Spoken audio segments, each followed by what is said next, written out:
കേരളത്തിലെമ്പാടും ഗവർണറുടെ പദവി ഉപയോഗിച്ചുകൊണ്ട് കഴിഞ്ഞ കാലങ്ങളിൽ സർവകലാശാലകളെ കാവ്യവൽക്കരിക്കുന്ന നിരന്തരമായ ഇടപെടൽ നമ്മൾ കണ്ടുപോയിട്ടുള്ളതാണ്.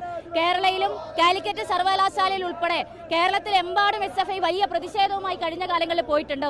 എന്നാൽ ഇപ്പോൾ കാണുന്നത് തെരഞ്ഞെടുക്കപ്പെട്ട സർവകലാശാല യൂണിയൻ കേരള സർവകലാശാലയിൽ കഴിഞ്ഞ സെപ്റ്റംബർ മാസം തെരഞ്ഞെടുപ്പ് കഴിയുകയും വിദ്യാർത്ഥികൾ തെരഞ്ഞെടുപ്പിലൂടെ വോട്ട് വിനിയോഗിച്ചുകൊണ്ട് തെരഞ്ഞെടുത്ത വിദ്യാർത്ഥി SFIയുടെ യൂണിയനെ, പെൺകുട്ടികളെ നയിക്കുന്ന വിദ്യാർത്ഥി യൂണിയനെ ഒന്ന് സത്യപ്രതിജ്ഞ ചെയ്യാൻ പോലും അനുവദിക്കാത്ത സമീപനാണ് കഴിഞ്ഞ 4 മാസമായി കേരള സർവകലാശാലയുടെ VC ചെയ്തുകൊണ്ടിരിക്കുന്നത്.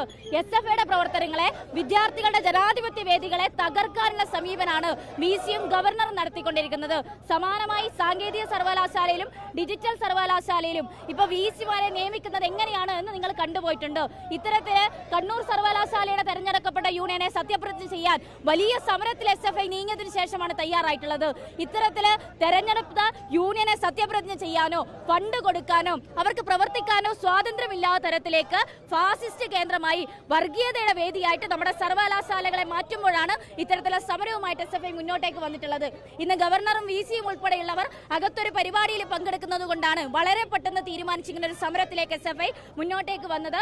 ഇത് സർവകലാശാലയുടെ അകത്തെത്തിയിട്ട് അവിടെ ഒരു സൂചനാ സമരമായി നടത്താൻ മാത്രമേ ഈ ഘട്ടത്തിൽ ആലോചിച്ചിട്ടുള്ളൂ.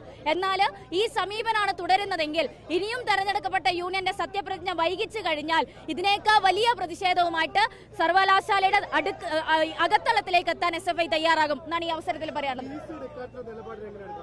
VC രാഷ്ട്രീയ താല്പര്യത്തോടു കൂടി പ്രവർത്തിക്കുന്നു. അതായത് വിദ്യാർത്ഥികള് ക്യാമ്പസുകളിൽ തെരഞ്ഞെടുക്കപ്പെട്ട UUCമാര് സർവകലാശാലയുടെ ജനാധിപത്യ വേദിയിലേക്ക് വോട്ട് ചെയ്ത് അവർക്ക് വേണ്ട ഒരു പാനലിനെ തെരഞ്ഞെടുക്കുമ്പോൾ അത് വിദ്യാർത്ഥികളുടെ അവകാശമായിട്ടുള്ള ഒരു ജനാധിപത്യ വേദിയെ ഇല്ലാതാക്കുന്നത് രാഷ്ട്രീയ താല്പര്യത്തിന്റെ ഭാഗമായിട്ടാണ്. ഇത് ആദ്യമല്ല.